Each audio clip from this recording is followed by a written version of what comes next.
Bonjour tout le monde. Alors, pour ce qui est de la sélection, dans le cas où on a un arrière-plan uni, alors, et bien sûr une forme qui n'est pas simple.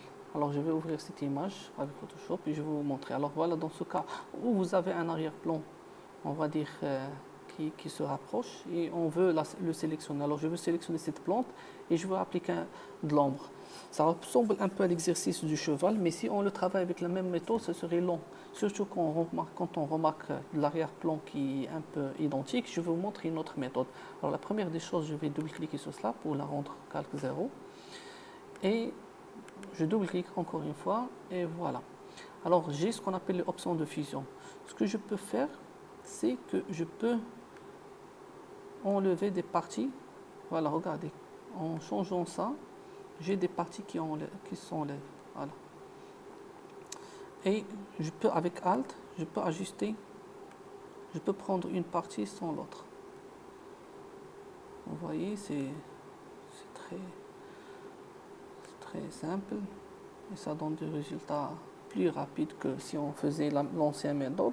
Maintenant, je vais faire OK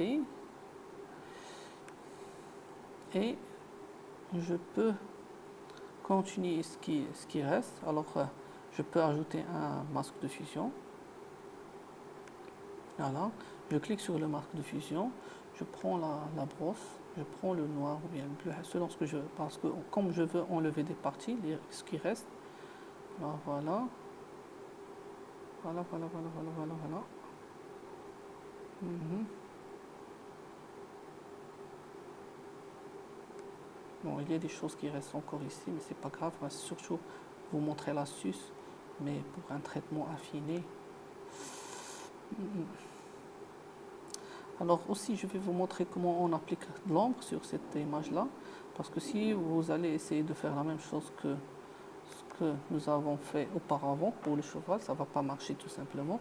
Alors je vais vous montrer cela. Alors ce que je vais faire, je vais créer... alors déjà, si on veut que ça s'applique d'une façon définitive, ce que j'ai fait jusqu'à maintenant, je peux prendre celui-là et l'enlever, l'amener vers le masque et l'amener vers le corbeil et je dis appliquer. Alors je vais créer un nouveau calque, je le mets ici, je sélectionne les deux calques et alors avant je vais vous montrer déjà le problème. Alors je vais supprimer celui-là. Voilà.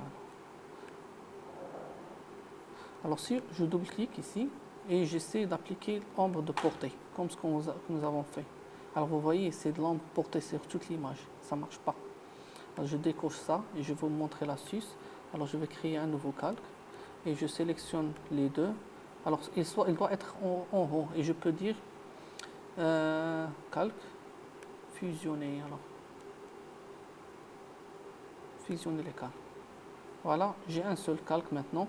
Alors maintenant, si j'applique encore une fois l'ordre de portée, ça s'applique vraiment sur ma photo.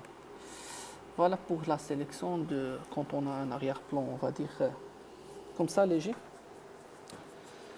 Bien sûr, j'ai des erreurs ici, mais bien sûr parce que j'ai dû traiter comme ça les choses plus rapidement. Merci pour votre attention.